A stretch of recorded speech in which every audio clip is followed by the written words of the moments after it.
want to ask questions or if you want to make comments, anything you like and you feel that is worth trying, we'll accommodate it.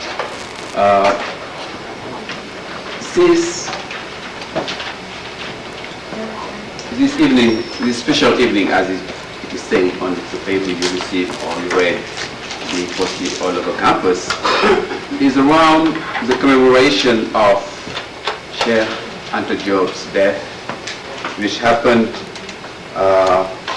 in Dakar, February 7, 1986.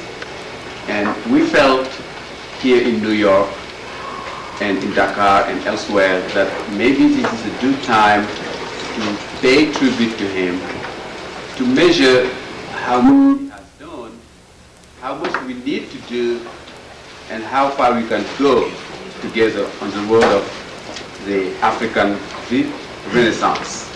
Because this is the end of the second millennium, we're going to begin the third millennium. And obviously, Africa is part of the world system, no doubt about it, but at the same time, we feel that it is marginalized the same way people of African descent are marginalized elsewhere. So we feel that this is an opportunity to address some of this issue and to see where we're going from now on. And in other way also, how to use what, among other people, what Professor Cheikh Anta Diop had done in terms of achievement for the renaissance of the Black world. Tonight we were expecting Professor Obenga of the University of Brazzaville, and he's currently a visiting professor at Temple. But Temple is organizing something tonight, and they didn't want him to go away.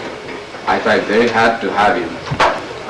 This is at least the third time I tried to have Professor Obenga in New York, and at most of the times he was having some other engagement through Temple. Obviously Temple knows about his value and his stature, that's why they tried to use him so in such a way, I mean, and also in the right way. Anyway, we're going to do without him, but he promised, and I'm sure that in February, in January, the next celebration, he will be around, and then we will have, for some of you who never met him, you will have the opportunity to meet him and to interact with Professor Obenga. I would like to say a few words about Cheikh Anta Diop, whom I know as a historian and a senior colleague in Dakar. And he was born in 1923, and he died prematurely in 1986.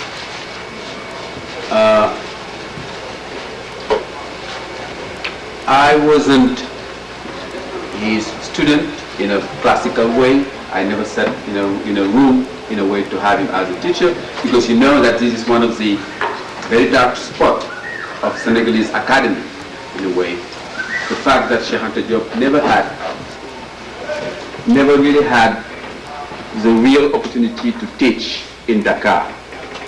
And I was blessed in Dakar in 1982 to be among the, those young people who came around and get just tenured and decided, well, we can now change things.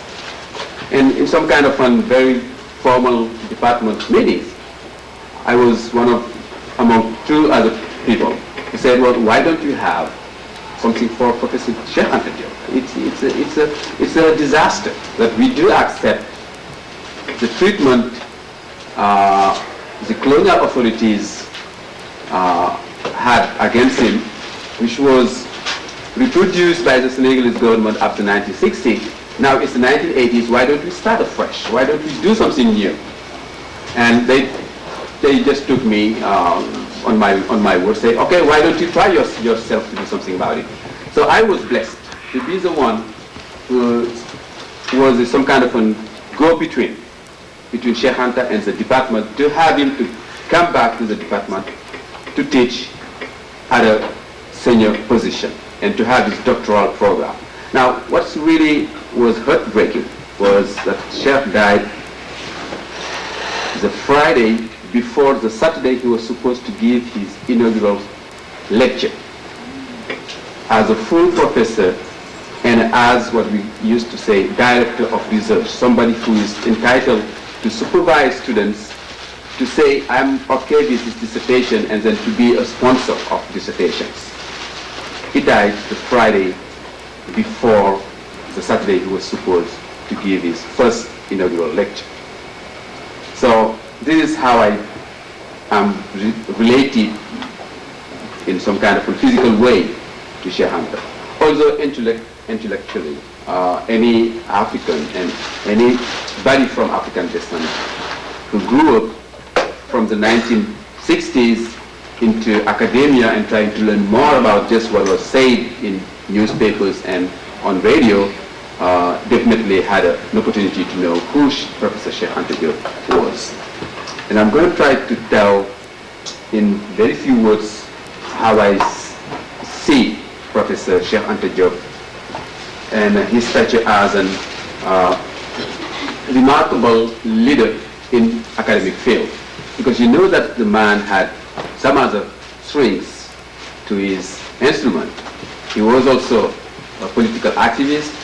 He was the head of a political party. He is the head of some kind of a new vision of nationalism in Senegal and beyond Senegal, and participated in Senegalese politics as a respected leader. And in fact, I remember that during his last year of life, there was problems between the government and the opposition, and the government as well as the opposition will always come back to Cheikh Anta at some point or the other to try to have him to mediate in some kind of a position, because he was really seen as being the senior member of Senegalese politics at the time of his death. And as such, many people owed him respect and paid him respect. And at the same time, as I said, on the academic side, obviously, he was one of the, let's say, glory of our academia in Senegal. And the fact that the university was named after Cheikh Anta Diop, the first university and the biggest university in Senegal, the University of Dakar, is now called Cheikh Anta Diop University. And at the same time, some other institutions like the well-known and famous Institut Fondamental d'Afrique Noire, which is the premier research institute on Africa from the Francophone side, let's say, is also named after Professor Cheikh Anta Diop, among other things. There is some other things which were named after him, and mainly the big street which is passing by the university campus, for those of you who know Dakar. So obviously, Dakar University felt that they lose somebody at the time.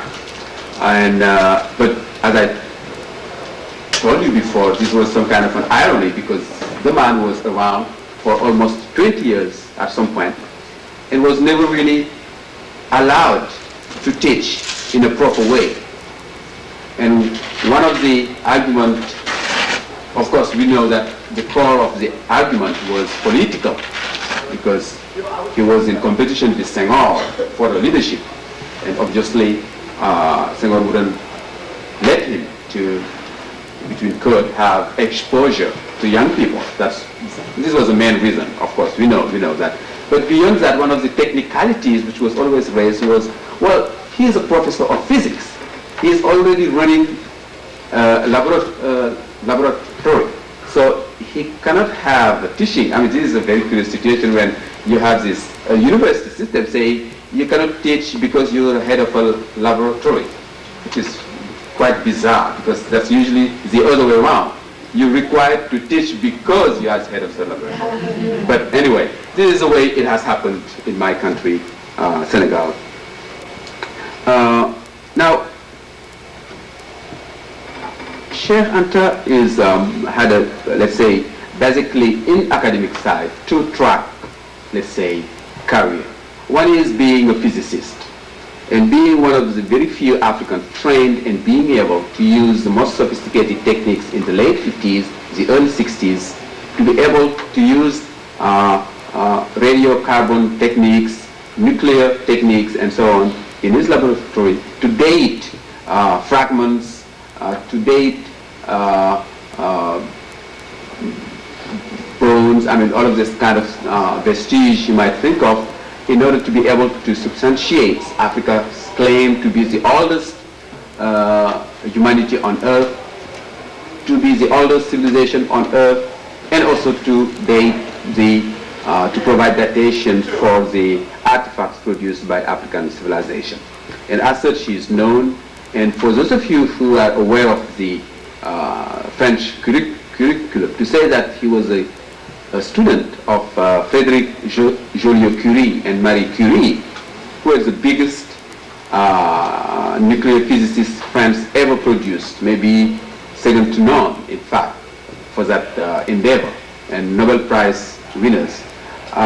He was among the very few Africans who were blessed to be students of those two people. And his activities now is more or less seen as being something of a historian's activities. In other words, many people would feel that he is more of a historian than anything else. And yet he has produced many books, many articles, and has conducted many research in linguistics, in math, in many areas that I cannot just give you the list of it. Cheikh Anta's first exposure, and also first, let's say, clash with French academia, and also with what you will call academia in general, is the defense of his doctoral dissertation in the mid-50s, when he discovered that what you say is not accepted as much as you're able to defend it or to document it. It is also accepted because of who you are in terms of color of skin. We were at the, by the end, but many people did not realize that this was the end of the colonial era, so they persisted to have the old mentality, which is that, well, we French, among others, came to Africa to civilize people who never had a civilization. And if you find a student coming in around to say, well, I'm going to defend my doctoral dissertation to say that Africa was the land of the first civilization on earth, and that the most renowned, the most admired civilization on earth is the black civilization. Indeed, obviously, this was seen as a major subversive idea. So Professor Diop will suffer, or at least maybe not in terms of suffering himself in a physical way, but at least he will definitely, his career will be in jeopardy just because of that. He will produce some other works I'm sure that you are aware of. I'm not going to give you the list of it. And some of them were also seen as a challenge or even as a subversive tool now by the newly independent African countries. Because when he produced, for instance, Fondement culturel, technique et industriel de futur État fédéral d'Afrique noire, in other words, putting on chart, saying this is what we're going to do if we want a federal state in Africa. At a time in 1960, you speak about countries who want very much to be independent, to have their flag, to have their national anthem, to have some kind of a representation in New York, Bangkok, or whatever. You come to them and you say, forget about your small country's autonomy or sovereignty. Let's enhance it into some kind of a federal state. It was subversion. It was subversion for many new African countries. So you can understand why also he would suffer for that. The same way he has suffered for the kind of dissertation he defended before the Sorbonne. So this is, in my view, two aspects you have to look at if you want to see the man. Because he never felt that his academic endeavor is limited by the classroom. That he should be speaking about things scholarly, let's say, shaped before students or before his colleagues and his peers or something like that, but also he felt that many ordinary people, many ordinary men in Africa and beyond need to know what is about building Africa. And building Africa is not something just for the future or for the present time. It is also to know where you're going to build Africa. What is the basis upon which you're going to build Africa? And that's why in many considerations, let's say, I would see him rather as a sociologist of history, somebody who wanted to bring history into a sociological realm than just a purely historian guy, if you might accept that type of definition. So therefore, now we're getting into his own colleagues in Africa and elsewhere. Obviously this is disturbing, because colleagues, and we do know that, we do admire, we do like people to be within some kind of boundaries. Some people who will come to say, I am a historian and I don't know about physics, I don't care about physics. Or I am a biologist and I don't care about whatever you might want to do in, I don't know, something else. Because we felt that they are then entitled to the floor. They should speak up. They are legitimate speakers. But whenever you come and you say, well, you know, I'm able to say something about linguistics. I'm able to say about something about sociology. I'm able to say something about history, physics, and so on and so forth. People tend to say, well, he's really some kind of cannibal, between quotes, you know, eating all over the place and maybe even eating from our own plates. He's making a shadow for us. And I titled one article I wrote about Professor Cheikh Anta Diop, The Shadow of Cheikh Anta Diop, because I felt that this was really some kind of a very interesting paradox. Because a shadow is good because it will provide for whatever you might think a shadow will provide, but at the same time, something underneath will grow very, it will be in a very difficult position to grow in a way. And this interaction, I called that article, I titled it The Shadow of Cheikh Anta Diop because of that. And I feel that many scientists, many scholars resented that. They wanted somebody to stay within some limits and not to meander or to wander around and to say well, anything which has to do with scholarship around Africa and around Africans is interesting to me. They wouldn't let you do that. And also because maybe Western academia is built on those boundaries that the students produced by the Western scholarship also agreed and accepted that type of division of thinking. Obviously there was many opportunities for Cheikh Anta to have a public exposure and to make his idea clear, and not just for his colleague, as I said, but also beyond.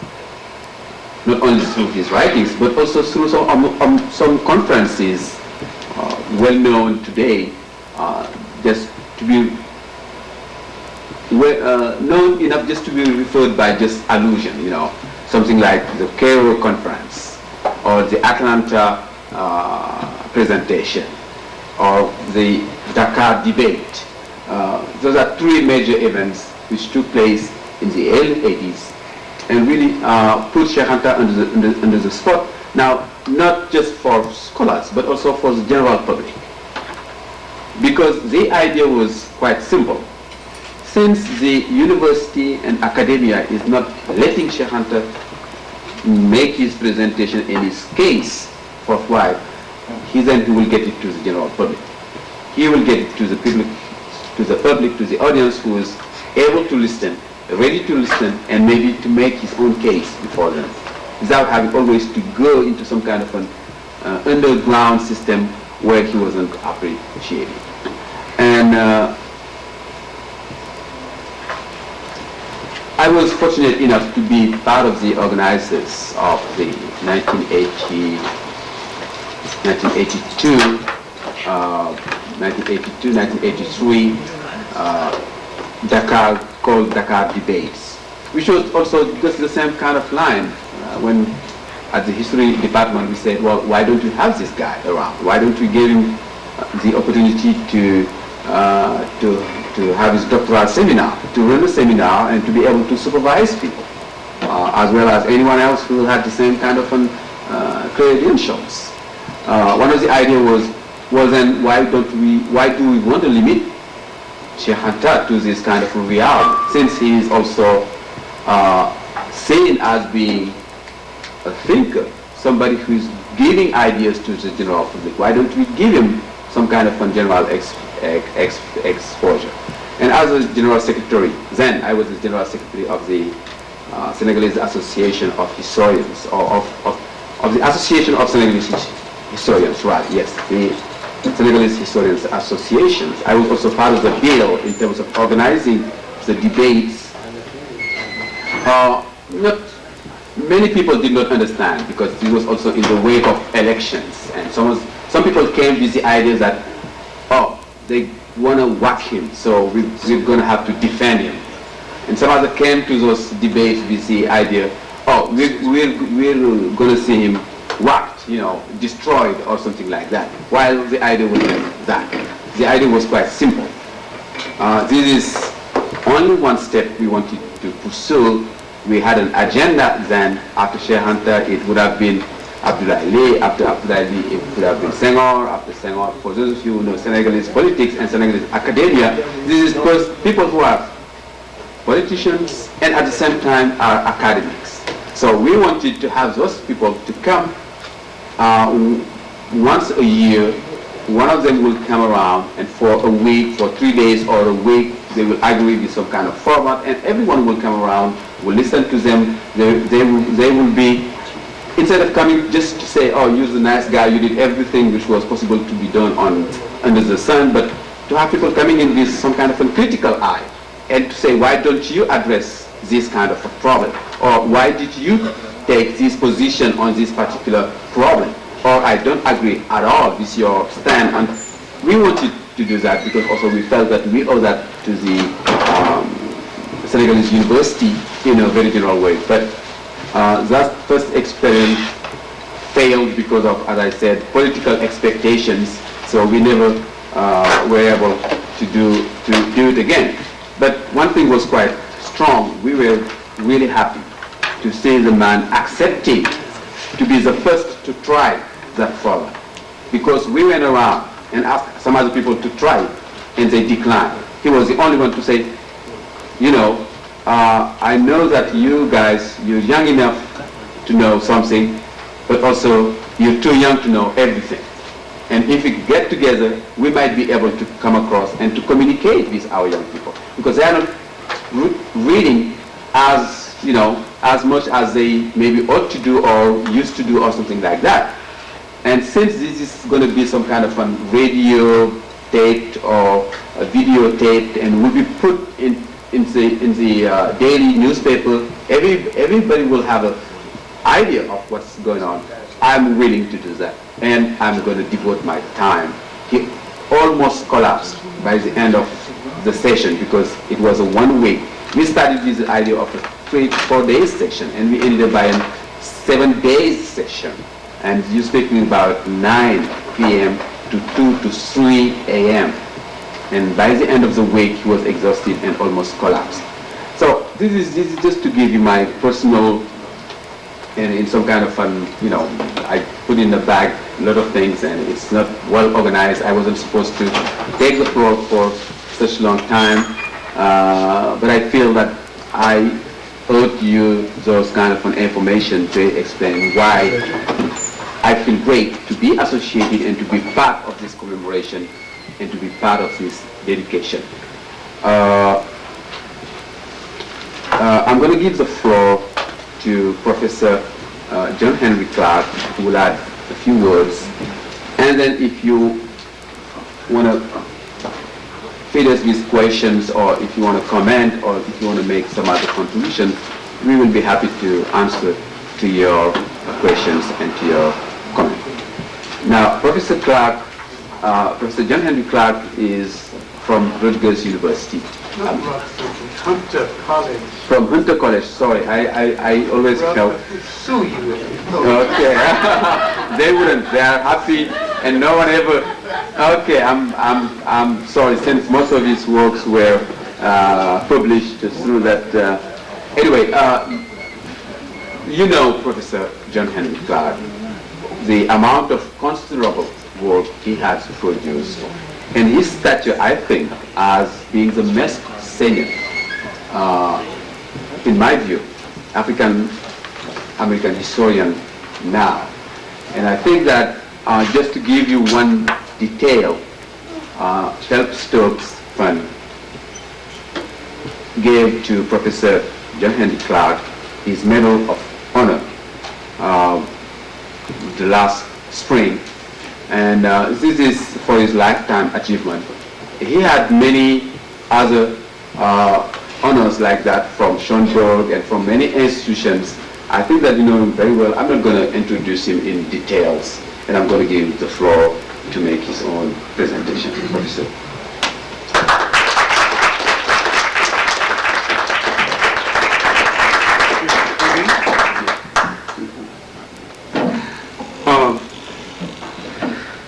I'm appreciative of being here. The focus of my short discourse will be on Cheikh Anta Diop, my meeting with him, my 20-year relationship with him, my 7-year fight to get his books published in English in this country, and the success of that fight. I'd like to call your attention to the fact that we have not only shown proper appreciation for Cheikh Anta Diop as a thinker, we have not shown proper appreciation for the African mind as a thinking mechanism with something to contribute to all mankind, to the whole world. And we have forgotten that the first concept of humanity started in Africa, among African people. The greatest of all crimes beyond the Middle Passage, slavery, is the imprisonment of the mind, is to make people think what is not so. What happened to Cheikh Anta Diop is a crime. It should be listed as a crime which his own people participated into rivalry, jealousy over European acceptance. Years after independence, we still knock at the door of our former oppressor, who's not as former as you think he is, asking for acceptance. And our true liberation will come when we look into a mirror and like what we see, when we value ourselves well enough to cater to ourselves.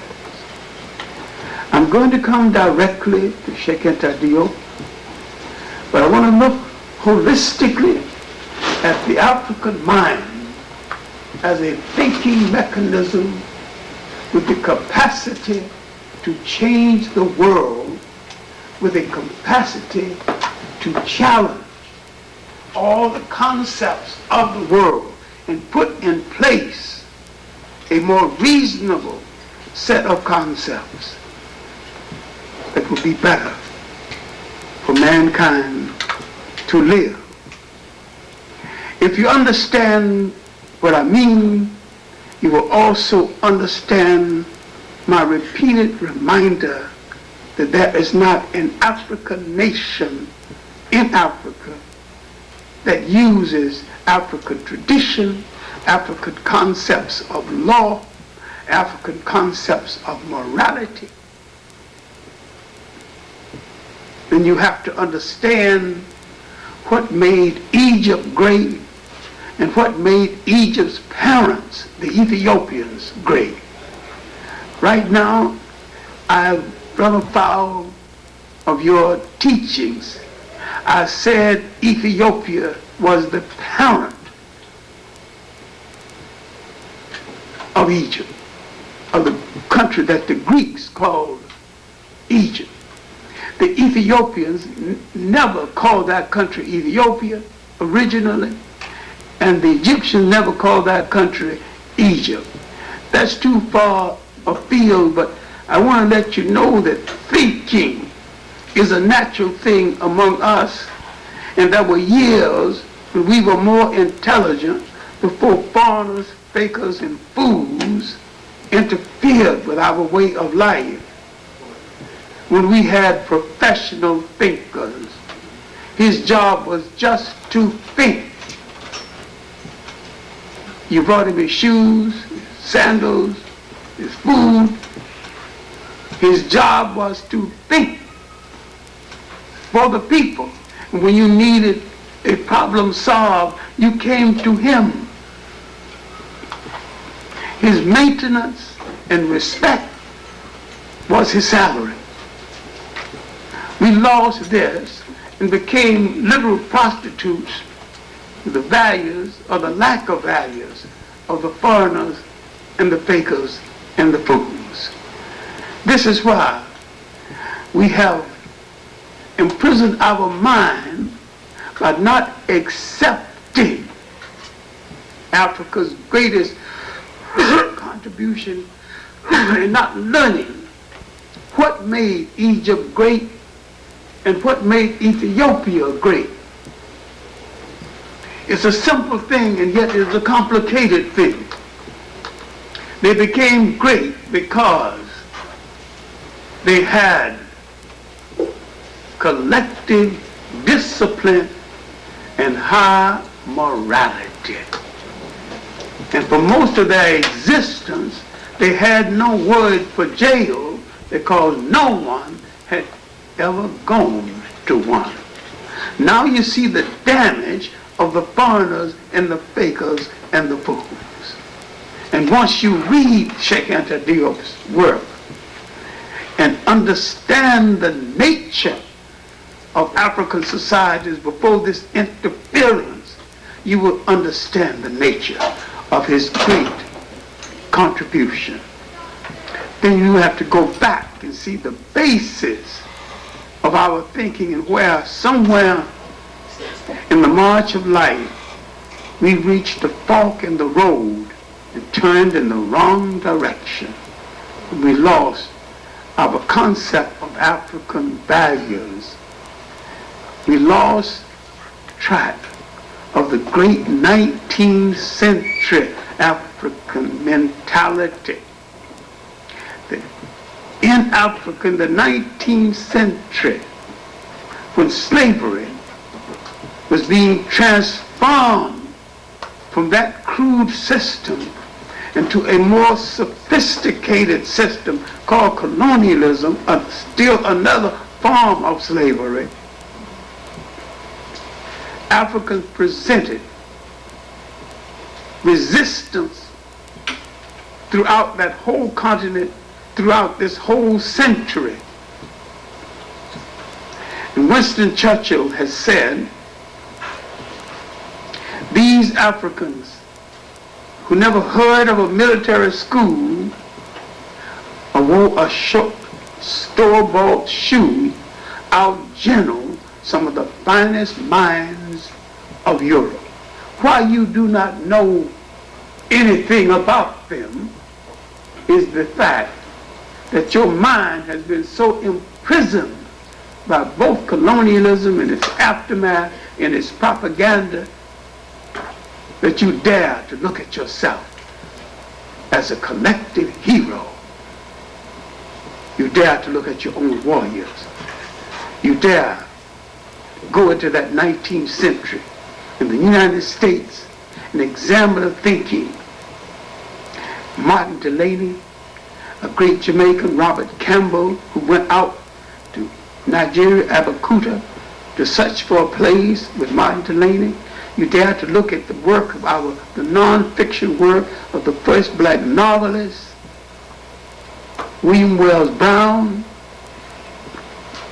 the female anti-slavery speakers, Elaine Watkins, Harriet Tubman, Sojourner Truth. You dare to look at the finest single mind produced in the United States by black Americans in the 19th century, Frederick Douglass. A look at his conflict with Russwell and others over whether to settle in Liberia or not to settle. Douglass took a principled position that was right, and his opposition was also right.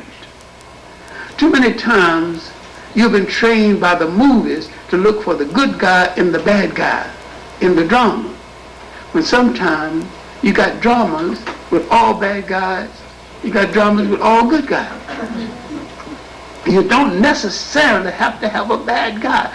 Douglass was not a bad guy because he opposed the African migration movement.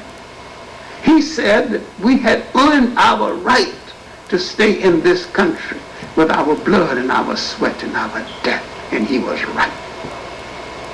Delany and others, Campbell, Russwell, said that the opening up of Liberia, the settlement of Liberia, gives us an opportunity to prove to the world we once ruled great states and could do it again, and they were right. So we're not dealing with right or wrong here. We're dealing with two rights in conflict. And your American movie mind won't let you deal with two rights in conflict, because you still haven't dealt with the two rights in conflict in relationship to W.E.B. Du Bois and Booker T. Washington, where both of them were right then, both of them were right now. Yes, sir. Yes, sir. We did not need to divide, say, Booker T. Washington or W.E.B. Du Bois. We needed Booker T. Washington and W.E.B. Du Bois. Both of them had something to contribute to our own salvation as a people. Then you need to look at the end of that 19th century, when Africans began to send forth great thinkers. You need to look at the life of Edmund Blyton and look at his inaugural address on liberal education, Liberia College, 1881. And look at the Caribbean thinkers, Blyton, others that followed Blyton. Blyton was from the Danish West Indies at the time. And understand that great thinking, great challenges, opening up questions not new to us. I acknowledge Cheikh Anta Diop as the finest single mind produced in Africa in the 20th century.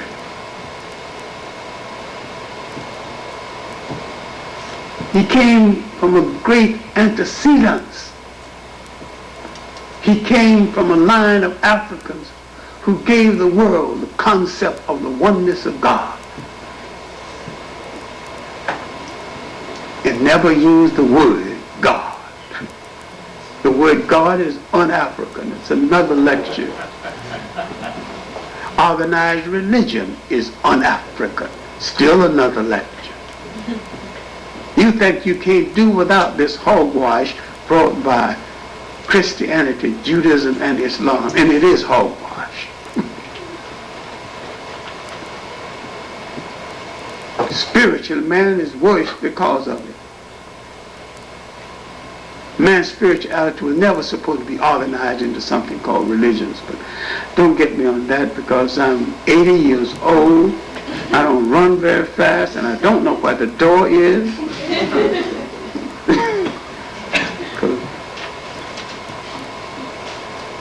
Because I think most black people are ex-Baptists who got lost on their way home anyway.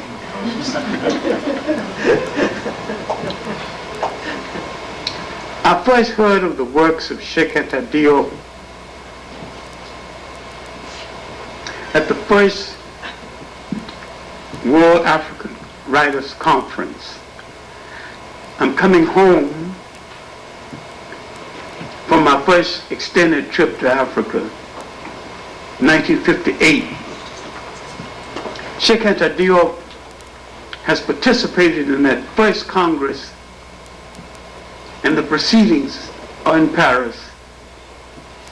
Also in Paris was René Maron, an African who was once the governor of French Equatorial Africa and who wrote a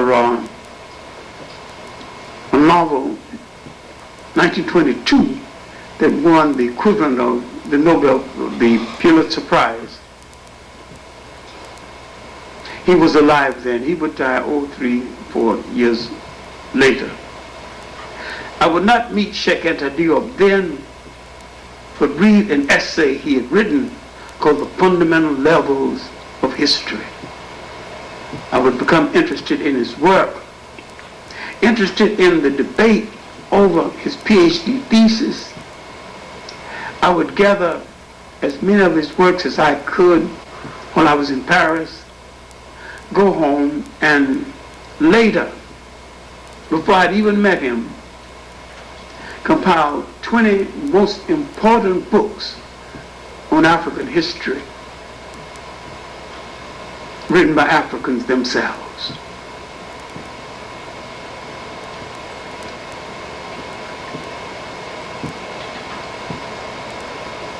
One of the books that he wrote for a PhD thesis that was turned down was in that collection. Around 67-ish, or thereabout, the first the second Congress of Africanists was held in Dakar. They had second-rate white participants. Some of the black participants weren't the best they could have chosen. Cheikh Anta Diop's laboratory was 300 yards from the hall where the lecture was being held, and he wasn't invited. And his work had already contradicted the works of some of the white writers. Buba Hama from Niger was alive then. And finally, he became chairman of one of the panels and began to invite the African speakers to the podium.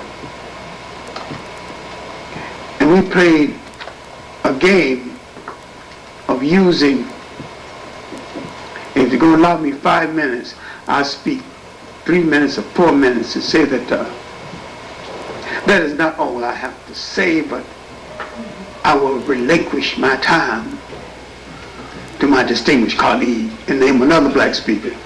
Until they had nothing but black speakers, one after the other, all evening, because none of them would yield the floor. And we took over the car. We took it over. About the second day, one of the persons who had been secretary to Catherine Dunham, Jeanette Stovall, who was translating the French into English. And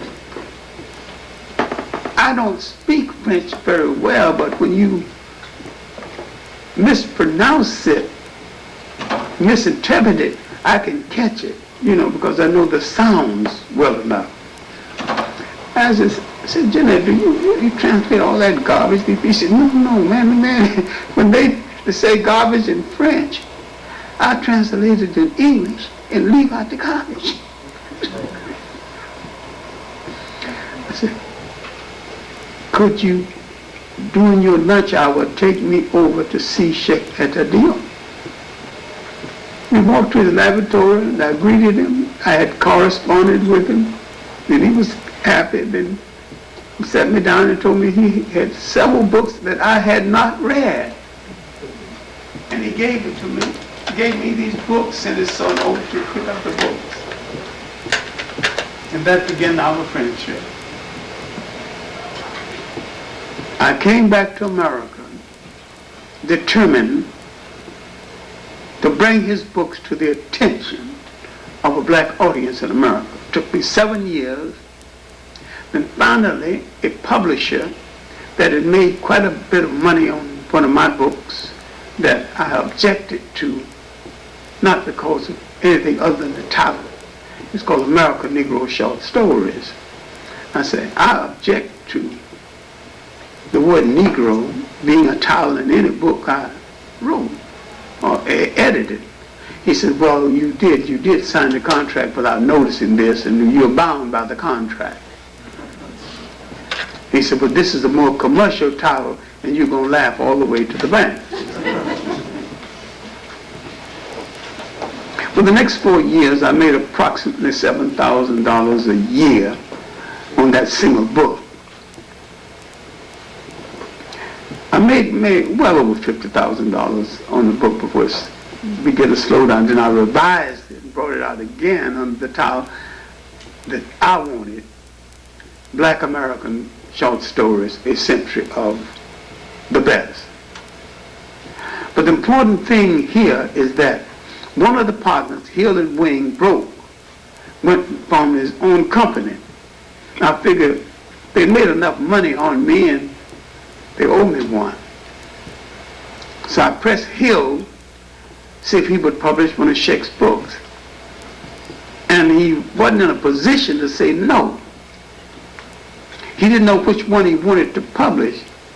When I took it up with Cheikh, Cheikh said, well, I'm dissatisfied with this. I got to rewrite this. I got to do this.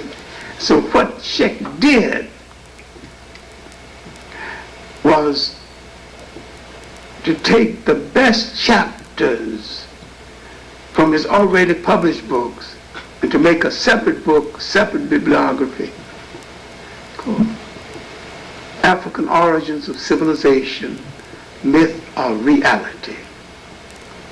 The book sold well in the African American community, and it is still selling. Mercer Cook, who had been ambassador to Senegal, translated, who taught French at Howard, and who was a friend of Cheikh's, did an excellent translation. And the book became popular now. Hill now would publish Black Africa, The Politics of a Federated State. That little book was and still is a monumental message that Africans still miss. Otherwise, Africa wouldn't be dominated by the World Bank and the International Monetary Fund, and Africa would not be recolonialized as it is. There's not a true independent state in Africa. Africa's not even ruled by Africans, ruled by Africans with African bodies and European minds and sometimes European wives.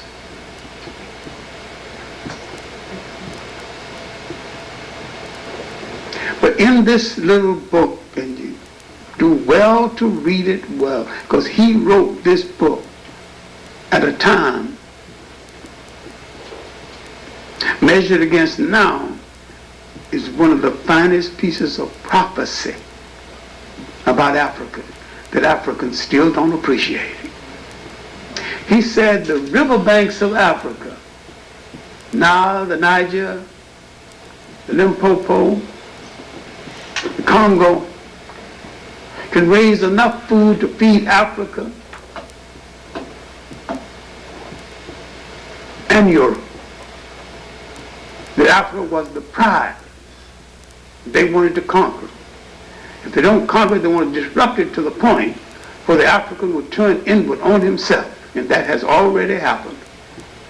To the point where people are now writing articles advocating European recolonization of Africa. Because the African, miseducated in the West, fighting over the crumbs of power, has turned on the African. You don't have an African head of state in Africa worth being called a leader. Not one, no, not even among the Arabs, another bunch of colonial parasites, but that's another lecture too. And I need some protection from a whole lot of people if I deliver that, especially Ali Mazdaroui. I need protection from the Muslims who talk a lot about something they don't know a damn thing about. I met Muslim scholars who were Muslim, but not scholars who were knew scholarship on the religion, because nearly all the religions in Africa were imposed on Africa by conquerors. There's nothing sacred about any of it. In African belief systems, indigenous was good enough. Now, I don't want to prolong this too much because I want some dialogue. Because you'd have no dialogue with the students or the audience, you haven't said anything anyway.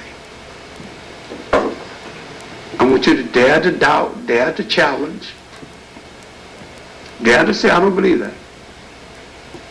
Because most of my life I've been a teacher, and I know one thing. You have to open up your mind to say, I don't believe that. And once you open up your mind, I'll put something in it you can't take out.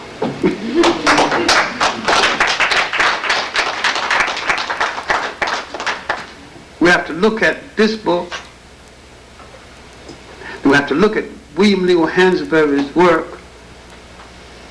Africa was the richest continent. Africa, from the point of view of rainfall, from the point of view of hydroelectric potential, has the greatest potential of any continent in the world. Any one part of Africa got 10 times more than the Japanese started with. Why can't they put it together? They cannot remember or remind themselves is that powerful people never educate powerless people on the technique they use to be used to take the power away from the previous power. So they disrupt, they set Africa up to fall apart. The tragedy in Uganda was not African, it was French. The tragedy in the Congo is Belgium, American, French, and English. British propaganda would make German propaganda under Hitler look like a Sunday school lesson. They're so effective. 30 years after they have left the Caribbean island, Caribbean people are still divided among themselves on color lines, class lines. The same lines the British is still in their minds. And still thinking of England as a motherland. When they go there, the British tells them something different when they go there to live. But Cheikh Anta Diop is more significant. I want to point out the importance of another word, the cultural unity of black Africa.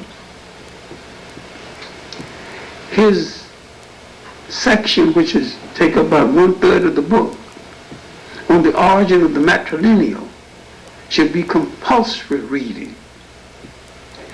May this fortunate or unfortunate faith will not ever bless me with dictatorial power. I'd make everybody read a book before they have breakfast. And there are certain people I would execute before they had their breakfast while they're watching me have mine.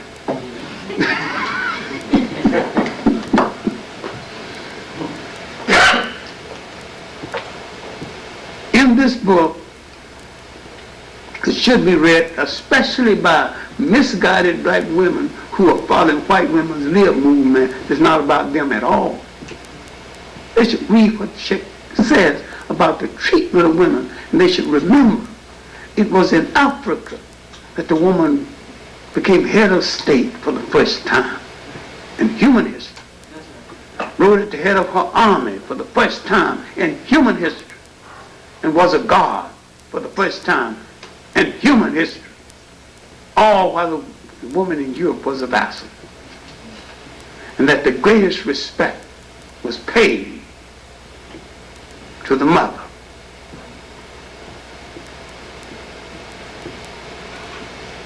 Now you come down here, you debate, then you let a faker lead people to Washington. One of the guys, we got to atone. When black women were rising high in the state, they were supported by black men who let them go and encouraged them to go as far as their mind will take them, and did not feel one iota of insecurity because of it. The European has made you feel insecure with women because he's insecure with women. We came out of a society where women were not feared, but respected. If you don't know your history, you don't know this. We need to point to the last work published before Cheikh died, Civilization or Barbarism. Because in this work, Cheikh was saying, no more maybe, no more perhaps, this is the story. That is his magnum opus, his final great work that sums up the conclusions of a great career. I'm very pleased to have known him personally over a 20-year period. He was pressured by the government. I used to go to Dakar often, and we would meet in a hotel that used to be the leading hotel in Dakar years ago before they built the big ones, the Quarter Sud, Novotel, and other little hotel called, well, not little, but at least Quarter Sud was the hotel before they built the Taringa and all the others. And Cheikh would enter from the back. He used to sit in the back beyond the bar. That was kind of a semi-darkened area because he didn't want to get me in trouble by letting the government know that I associated with him. What a tragedy that I had to duck and hide to see him as though I was a married man visiting a mistress. And to some extent, he was a colleague and a friend. He was going to come to America for a Nile Valley conference. And something happened, he didn't come. Something happened with the airplane, and he thought the signs wasn't right. That a great scientific mind like Cheikh Anta Diop has some respect for African traditions, science. He grew up in a Muslim-dominated community, and he had respect for their contribution in language and all, but he was not an endorser of the Arabs presence or the Arab slave trade is still going on in Africa. He was an intelligent Marxist, inasmuch he did not swallow it and regurgitate it.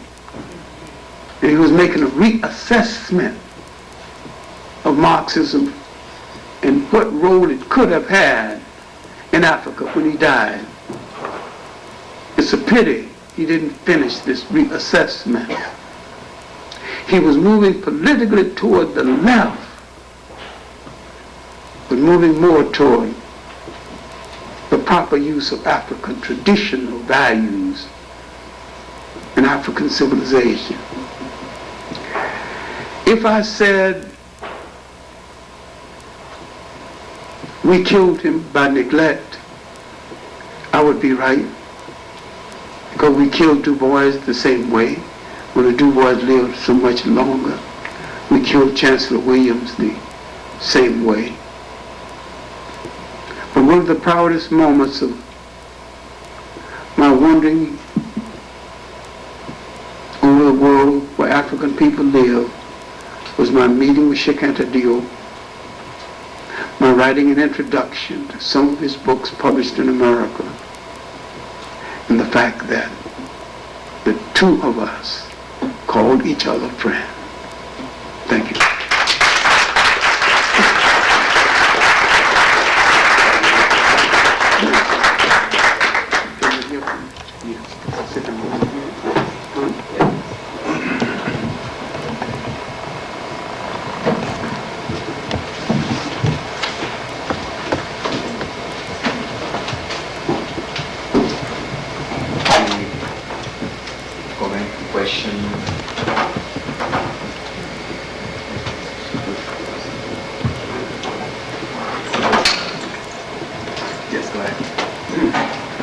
Yes, first I want to thank you, Professor Mudge. Then I would like to thank especially Dr. Clark. You mentioned on the outset that foreigners, fakers, and fools have changed traditional African society. They have gotten away from their traditional beliefs. For lack of a better term, I use the term animism. Are you advocating a return back to more traditional animistic beliefs? And are you an advocate of Pan-Africanism, things that, I mean, a term that I don't hear in the news anymore? I'm an absolute Pan-Africanist. I'm an African nationalist. And I'm an African traditionalist to the extent that tradition can be rescued from yesterday to improve today. I don't believe in everything in the past. I believe in editing it to the point of making it use.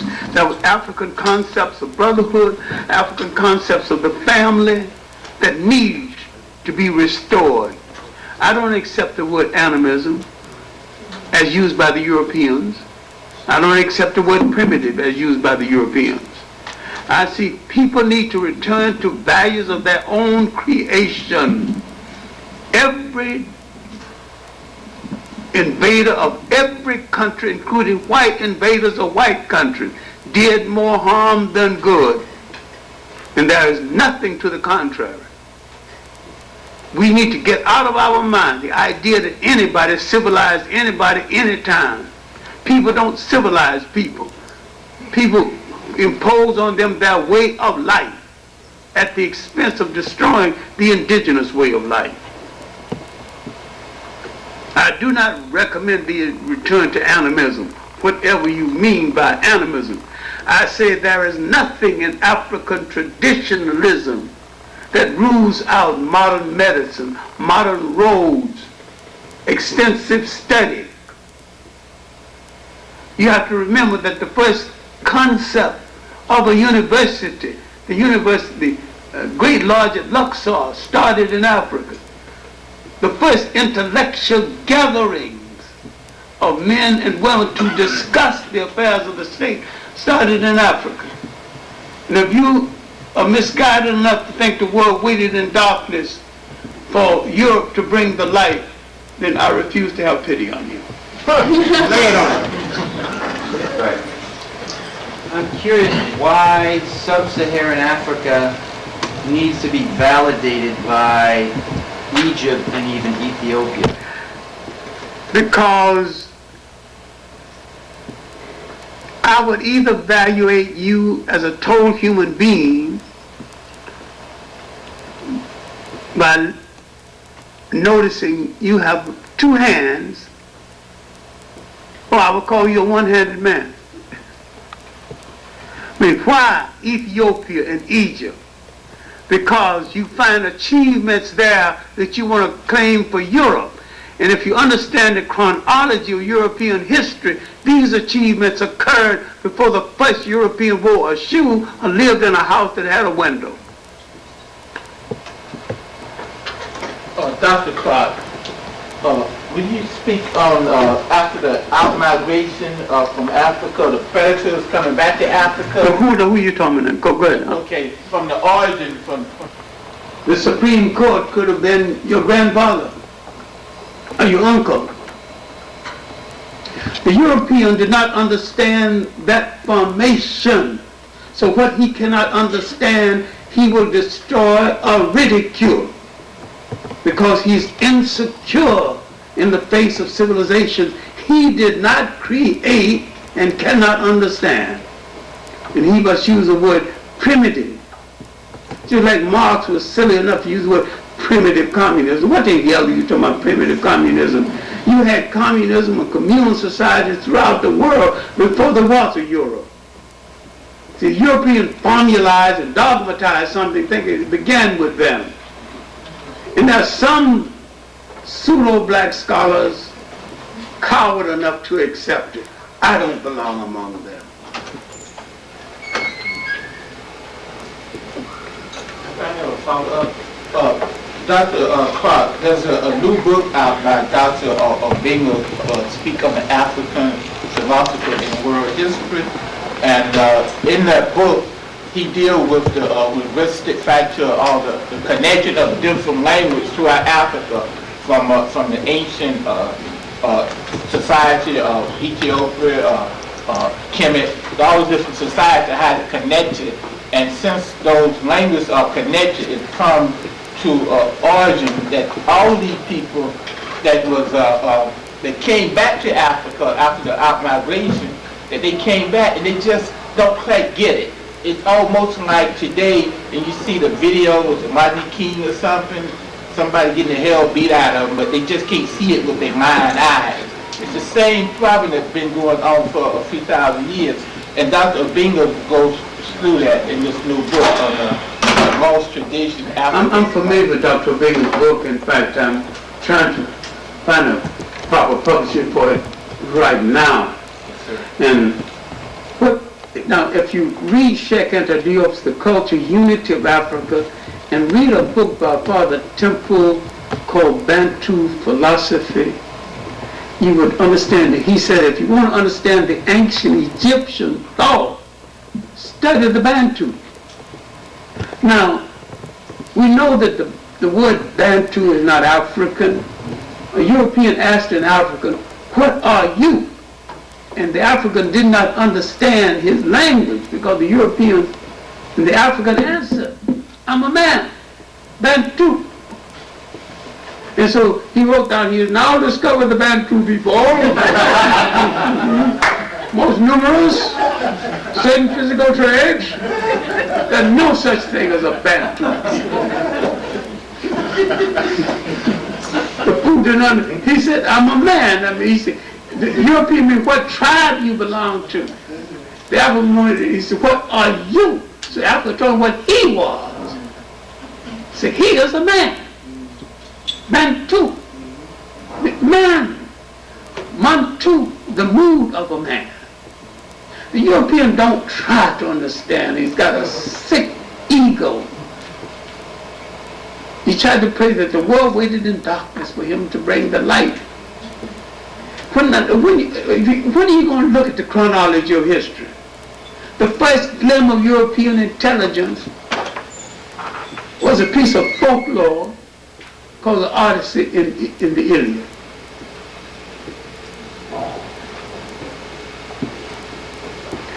Rome and Greece were not European states. They were Mediterranean African states. There were no European states at the time.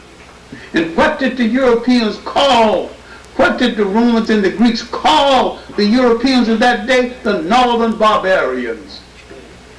How then is it that an African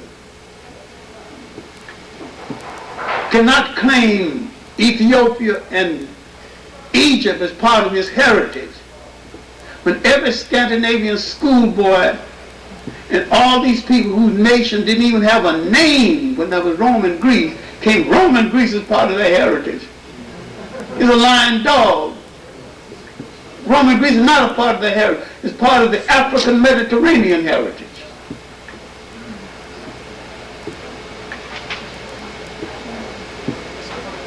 Dr. Clark, today the Europeans and the European Americans have a powerful system of control set up in Africa, economically. Except over the world. Over the world. Okay, but they got a powerful one set Now up it's in Africa. computerized. Okay. So now we're getting ready to go into the 21st century.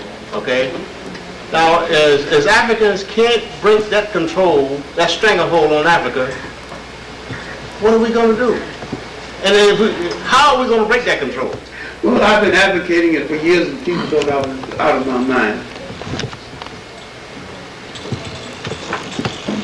We create a great industry in Africa. With Africa said, I will wear no clothes I don't make. We're not buying European clothes anymore. I eat the food my geography produced.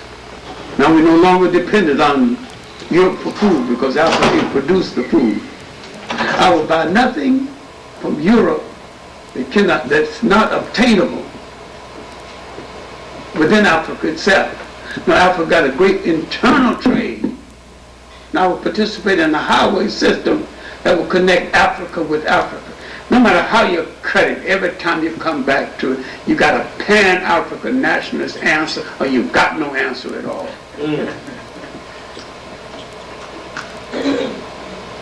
No, you got to believe in yourself to do something. We've been programmed into being super consumers, but not super producers. I once made this proposal at a meeting for Martin Luther King and said, if he just take off all of his clothes except his underwear and say, I wear no clothes my people don't make, he could revolutionize our industry. He might understand Mahatma Gandhi.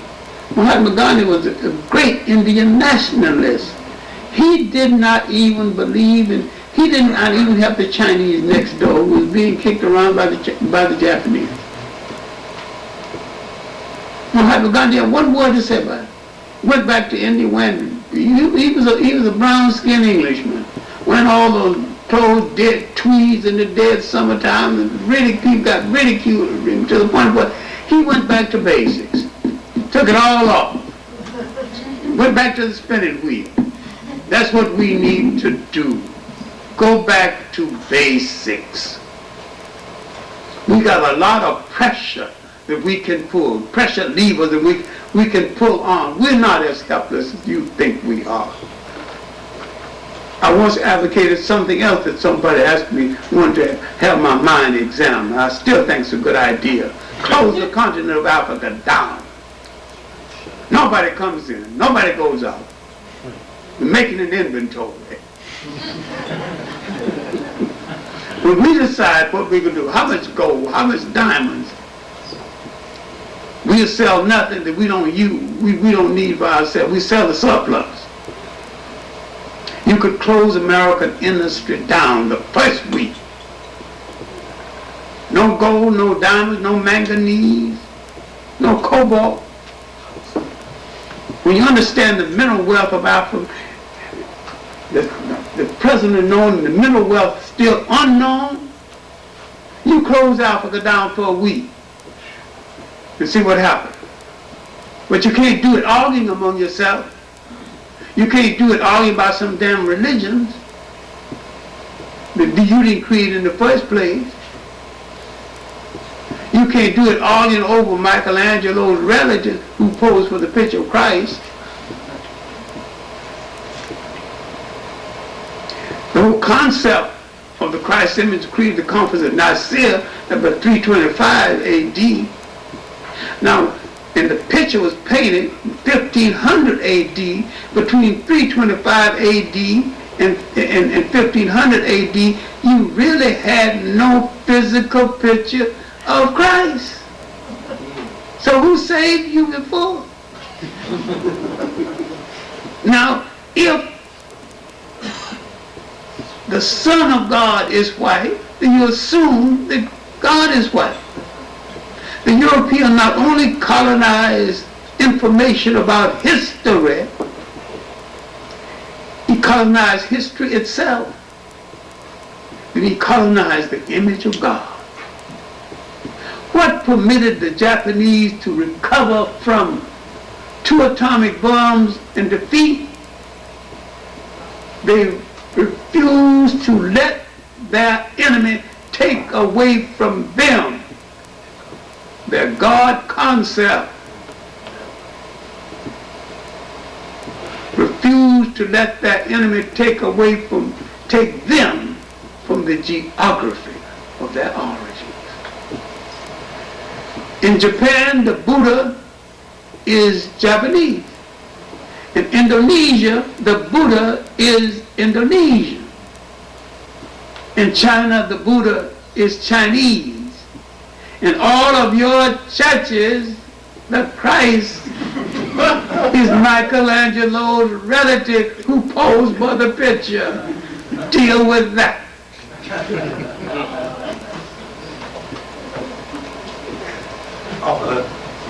I just wanted to mention something, ask Dr. Clark what to think about.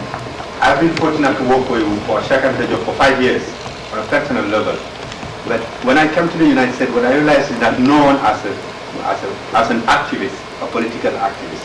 He created 3 political parties, he went to jail, and that's for that same reason that he's never given a tenure at the university, because Senghor used to say we cannot do it by ourselves because we need the blood of the Europeans, what he called the cornerstone of his theory, the symbiote, how do you call it, the métissage culturel. We have to have that to be able to think rationally as a black. And Cheikh Anta used to say no. As a young activist, we used to challenge him, telling it's too late to go back to Egypt, it's too late to do this. And he says, with all our wealth, as long as we don't have our self-esteem, knowing who we are, we'll never be able to use our wealth. So, and I just heard Dr. Clark saying that if you don't know your history, you will not know theirs. Doesn't he think that it's useful to help with introducing Cheikh Anta again as an activist, as a politician in Africa? Well, you have to deal with certain physical types produced by colonialism. In this country, you have a bunch of, cowards who wants to be, look, if you want to be like your oppressor so much, you are no value to your people. Now, when you look at Leopold Senghor, some of his work I admire, but if we say Africa's emotion,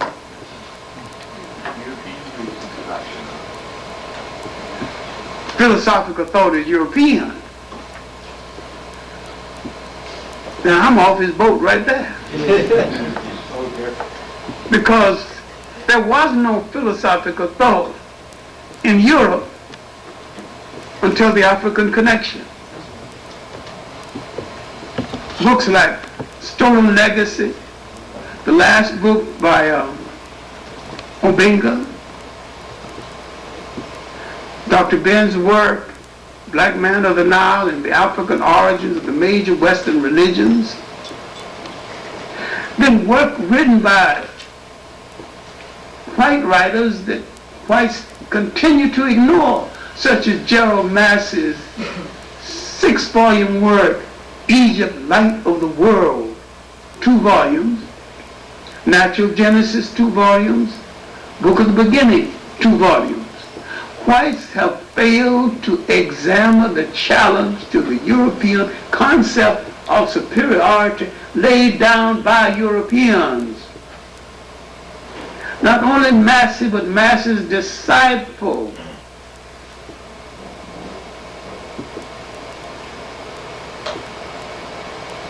That is American disciple, Alvin Boyd Kuhn, who wrote several books, what rereading today, because not only ahead of that time, ahead of this time. One called Who is This King of Glory? Another one, Shadow of the Third Century. Another one, The Lost Christianity. And John Jackson's last book, one of the finest books written on the background of Christianity by a black person, Christianity Before Christ. Even the concept of Christianity that existed in the world long before someone formalized it and dogmatized it around a character called Jesus Christ. And Europeanized it at the conference at Nicaea. Moved the black images from the church and replaced them with whiteness. The crime that has been committed by religion in the name of religion. This is why I have a serious question about the definition of the word religion. I don't know a single form of organized religion that hadn't participated in some form of slavery and servitude to people. Feudalism in Europe was a form of slavery.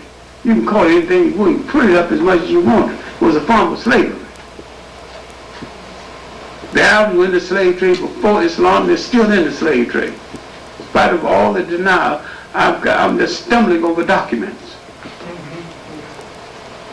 I took this up with Professor Bernard Lewis, who's an English professor, been at Princeton the last 21 years now, recently retired. And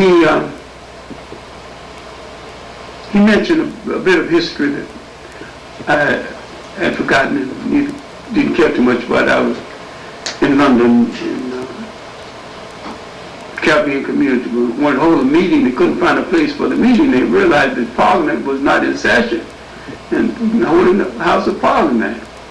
And so we held it in the House of Parliament, and I sat in Winston Churchill's old chair. Now, when these people built a damn empire, you can't make a comfortable chair for the Prime Minister. I was telling Professor Lewis this. He said, there was a man named Chippendale, who was the father of modern great furniture. He was an Englishman. So that means we can make a decent chair if we care to make one. The main thing he called attention to his works on the Arabs and the slave trade, and he sent me debates from the House of Lords, 1960, on slavery in Africa and Arabia. For somebody to deny that the Arabs and Islam have not been in the slave trade is to deny all those documents that I'm stumbling over in my study, getting new ones every day. Picked up a PhD thesis by a person from the Sudan, Dr. Lang, on slavery in the Sudan. I know a pro-Arab Sudanese who speaks good Arabic and was editor of the Sudan Notes and Records. He's pro-Arabic, yet when he wrote his PhD thesis, he wrote a leading chapter on slavery in the Sudan. I read a book called Nubia, Corridor to Africa. And there's some information on the Bach Treaty. Less than 20 years after the Arabs entered Africa, they imposed a treaty on the Sudan, in which the Sudan had to deliver 360 slaves a year. And they declared war when they couldn't. For somebody to say there's been no slave in the Sudan is beyond me. And I don't even argue. And I could give them a list of my documents. But this is far afield from the question, but it needs to be said that if you teach for a living, You've got to be acquainted with information that proves your point. You cannot be ridiculous in the classroom, not even a little while, especially if you're black. Because whites can get in the classroom, proclaim all things they can't prove, but after all, they control the power structure, the promotion structure, everything else, you know. I wrote an article called The Myth of Black Anti-Semitism, and I proved my point, proved it well. And all these organizations asked that I be fired. The president said it was academic freedom. And besides, I've got all my documents together, and so why not argue with his documents?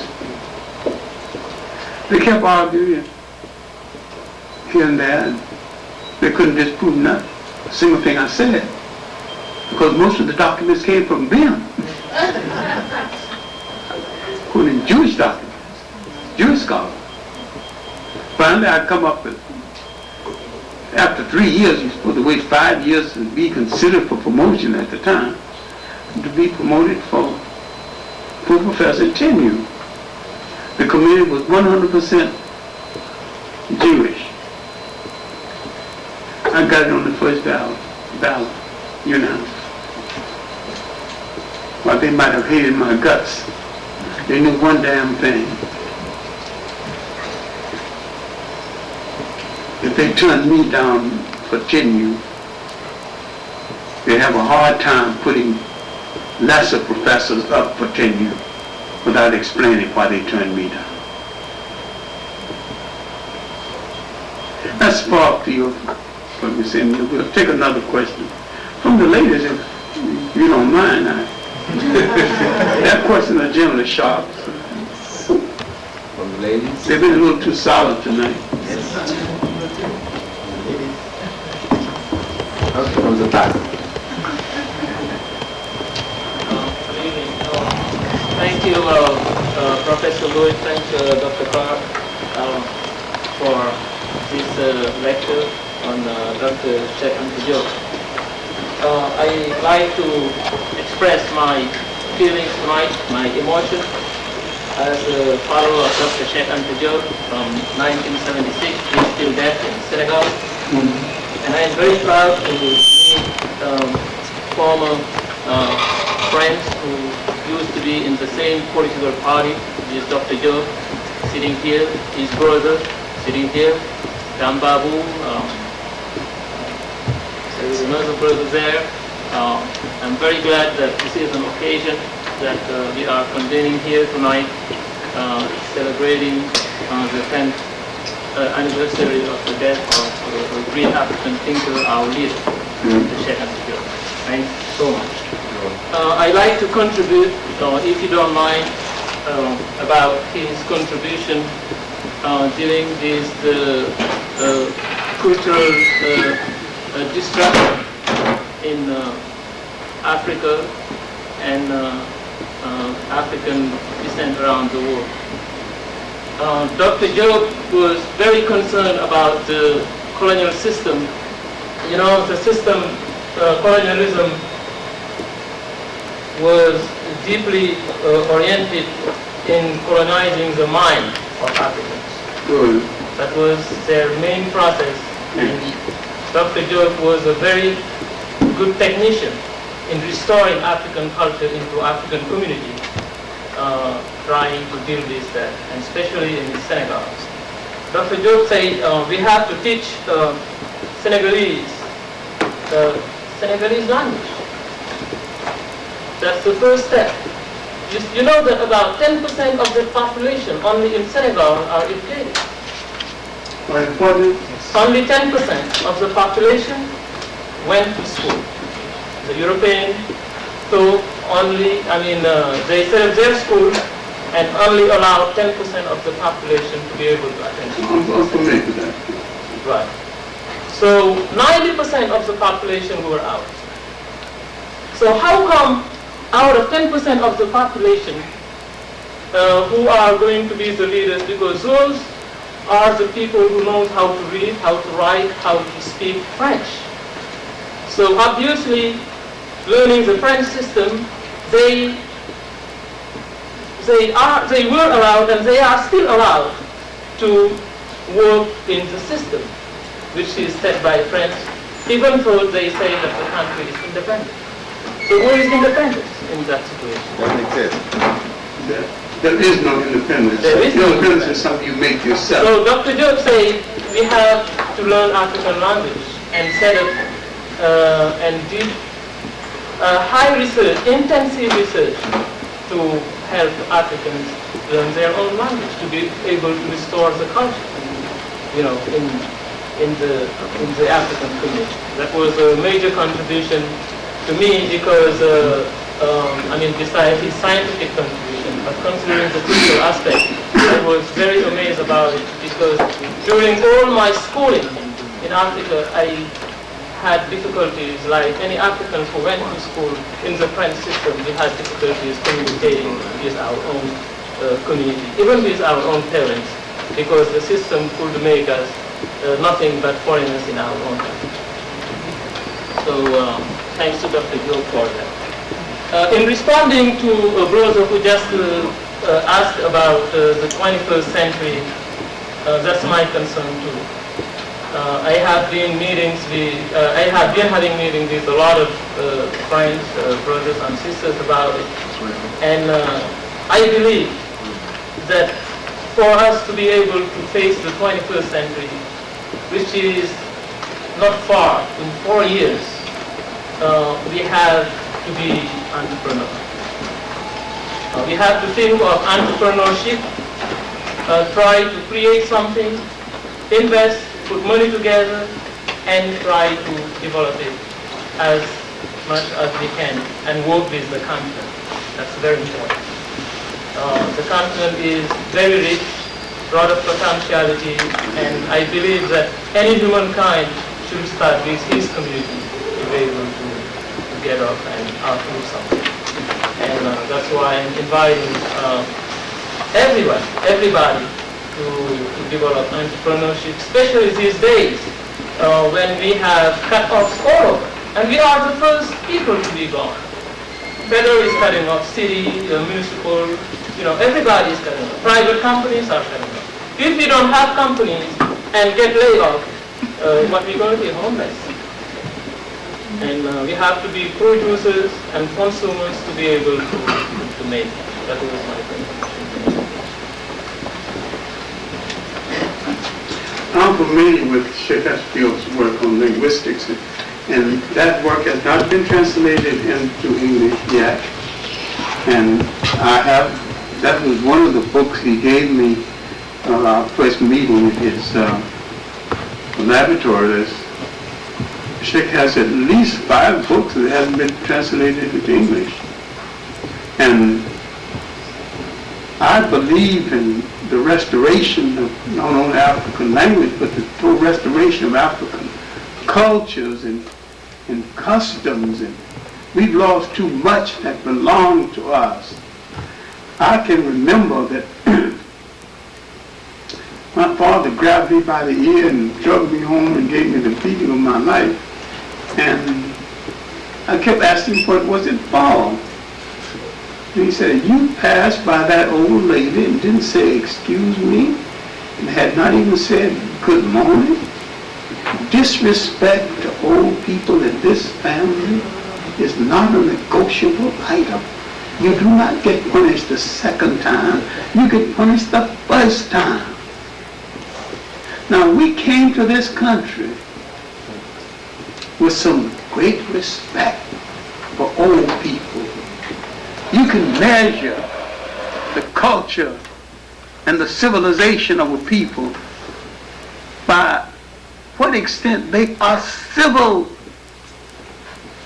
to the very old, the very young, the sick, and the needy.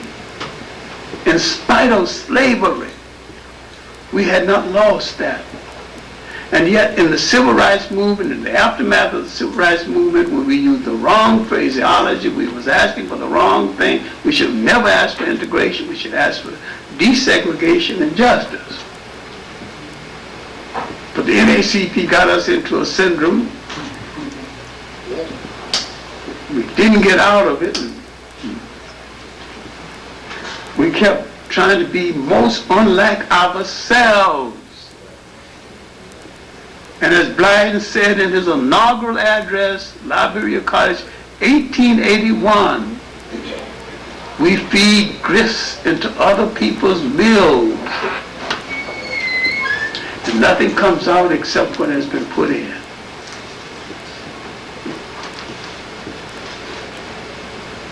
Okay, so last question, yes. I have one quick question. You mentioned earlier that it's important possibly for Africa to close the stores, to take inventory. A lot of people in the classroom and the school is dedicated to developing agents de development, developmental agents. And across the board, it seems like on all indices of development, how it's measured, Africa has flipped, and it has flipped for the last 30 years. Do you see or would you advocate a pulling out of developmental organizations? Look, Africa is not being developed for Africa's sake. Africa is being developed to accommodate corporations and American capitalism. And Africa is being developed by African puppets who bought and paid for. What I'm saying would still be valuable. Still, close the damn door down and take an inventory of yourself. Now, during the years when America was allegedly boycotting China, they had almost a 20-year period when they wasn't recognized in the United Nations. They weren't recognized in the diplomatic service of the world. But during that 20 years, the Chinese got them with the Chinese and pulled themselves together. When they finally came out from behind that closed door, they had some strength that was more than tantamount to world power. It was world power. Think about it. Think about it. What was they doing that 20 years? Africa need to think about it. Pull off some of the European clothes. African clothes are cheaper and more comfortable too. And they need to understand something else that might offend you.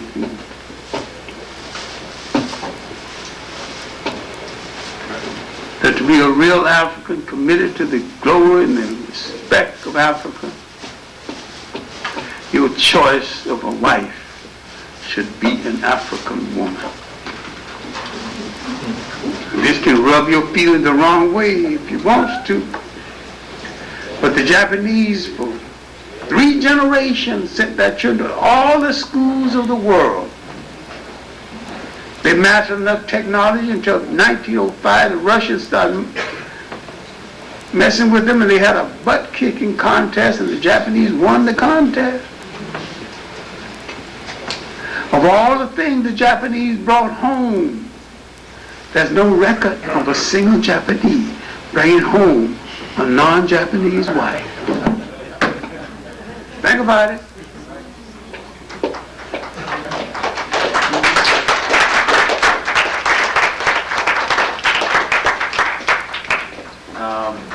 I think that this was really saying thank you to Professor Clark, and I hope you will be around for many other events we want to organize. I just wanted to, I failed to do that at the very beginning. There is some kind of a founding group, which is, as I said, not exclusive. You could get into it if you want to work with us. There's no problem and no limitations, and of which, of course, Professor John Henry Clark is the chair, is the honorary chair.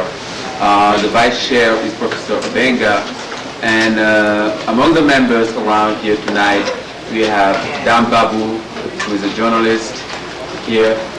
We have Claude Offord, who is a pediatrician. Where is Claude?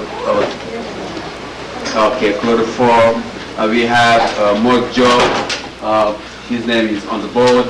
We have Sadio Jallo, his name is on the board. And all of them are part of the committee. And if you want to join, no problem, just let us know and contact us at these numbers. Thank you very much, and goodbye.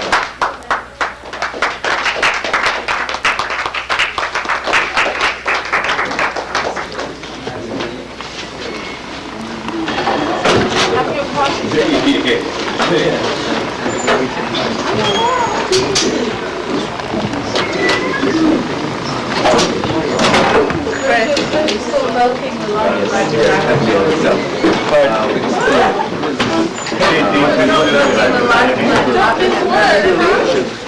So you're taking no seriously. You really mean it. I'm going to travel next Saturday.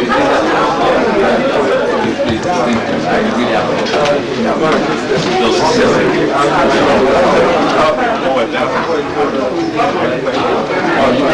it.